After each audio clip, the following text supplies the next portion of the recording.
Assalamualaikum warahmatullahi wabarakatuh. Saya Muhammad Luki Sudrajat dengan NPM 2017-10225185 ingin mendemokan aplikasi saya. Jadi aplikasi saya adalah analisis sentimen pada ulasan KAI Akses. Jadi pertama-tama saya akan scraping data terlebih dahulu menggunakan Google Colab yang berbahasa pemrograman Python, menggunakan library khusus yang telah disediakan oleh Python yaitu Google Scraper. Berikut ke kodenya. Setelah itu ini adalah kode untuk men-scraping datanya. Di sini dibutuhkan token untuk dapat terhubung pada Google Play Store dan lebih detailnya terhubung kepada aplikasi KAI Akses. Ini adalah tokennya yang didapatkan dari link Google Play Store, yaitu ini kata-kata terakhir yang ada di linknya. Ini adalah tokennya yang dapat digunakan untuk scraping datanya. Kemudian setelah menjalankan kode ini, maka akan didapatkan dataset berupa JSON. Ini adalah datasetnya berupa JSON. Kemudian kita copy data ini, kemudian kita olah sedikit datanya di sini dan data yang telah diolah itu akan menjadi seperti ini tampilannya. Telah diolah dikit yang agak dibenarkan buat data mentahnya. Kemudian setelah kita membenarkan data JSON ini, baru kita dapat login ke aplikasi untuk menjalankan aplikasinya. Sini ada menu login.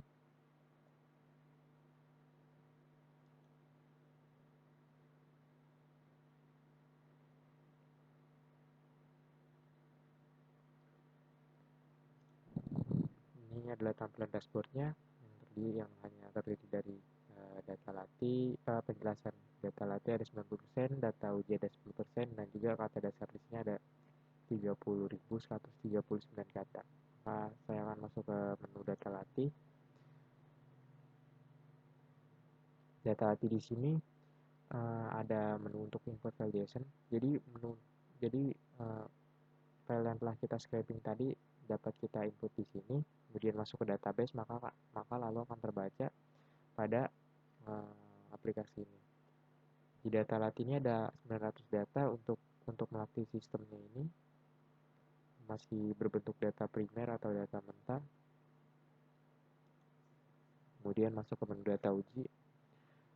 Di data uji ini ada 100 data atau 10% dari data keseluruhan yang akan diuji tingkat akurasinya.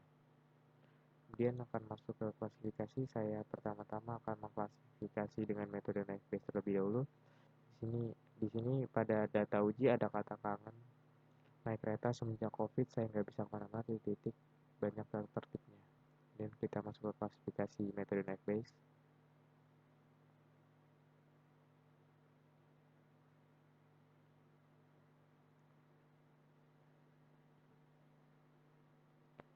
Nah, pada metode naik base, di sini sudah melalui proses reprocessing data, yaitu sudah melalui stop port removal, terus stemmer, dan juga punctuation mark. Seperti halnya ini, sudah tidak ada huruf besar, sudah tidak ada tanda-tanda baca, dan sudah tidak ada emot-emot, dan sudah menggunakan kata dasar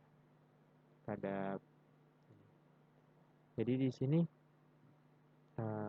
pada metode naik base hanya menghasilkan akurasi 78%. Seperti contohnya ini daftar sulit sekali. Ini seharusnya masuk ke dalam sentimen negatif, tapi sistem memprediksi ini sebagai kata-kata positif.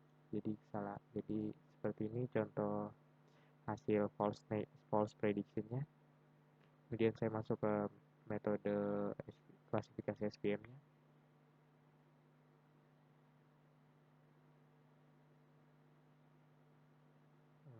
metode klasifikasi SVM memang agak lama, lebih lama daripada metode Naive-Bayes karena tingkat perhitungan akurasinya lebih akurat.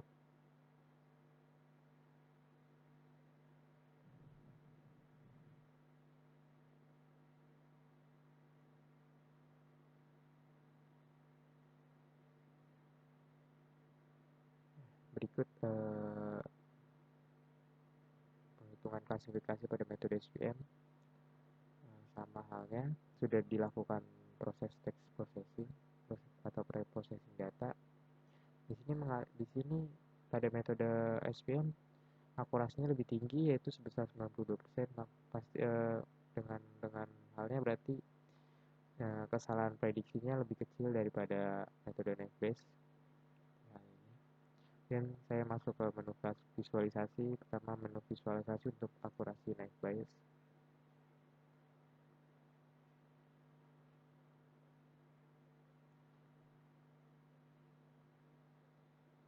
Ikut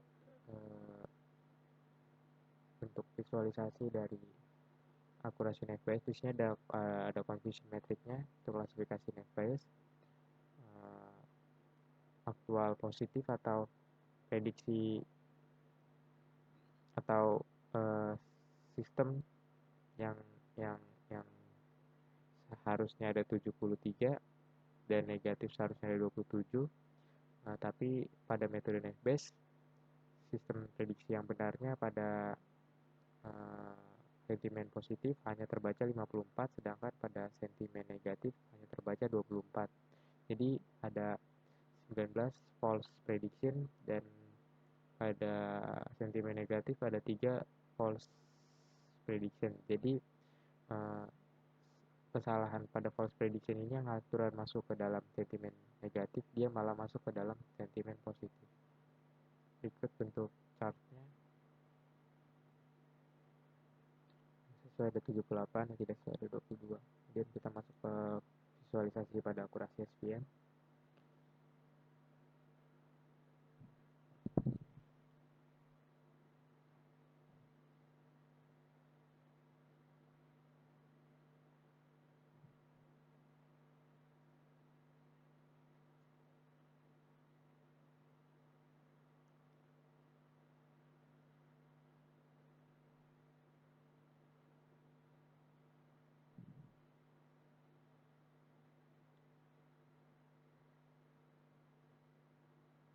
Berikut visualisasi akurasi pada metode SVM. Di sini seharusnya pada pada sentimen positif itu seharusnya ada 73 dan pada sentimen negatif itu seharusnya ada 27 data. Sedangkan pada metode SVM perhitungan klasifikasinya hanya 65 yang masuk ke dalam sentimen positif, sedangkan pada prediksi sentimen negatifnya benar semua sebanyak 27 data yang benar-benar masuk ke dalam sentimen negatif. Jadi false prediksinya di sini ada pada sentimen positif yang terdapat 8 data yang seharusnya masuk ke dalam sentimen positif, dia malah masuk ke dalam sentimen negatif. Tapi akurasinya lebih tinggi daripada metode Naive-Bayes, yaitu sebesar 92%. Berikut bentuk chartnya. Sesuainya 92, tidak sesuainya 8. Kemudian ada menu profile. Menu profile untuk mengganti data user. Menu logout. Selesai saya mendemokan aplikasi saya. Kurang lebihnya mohon maaf. Wassalamualaikum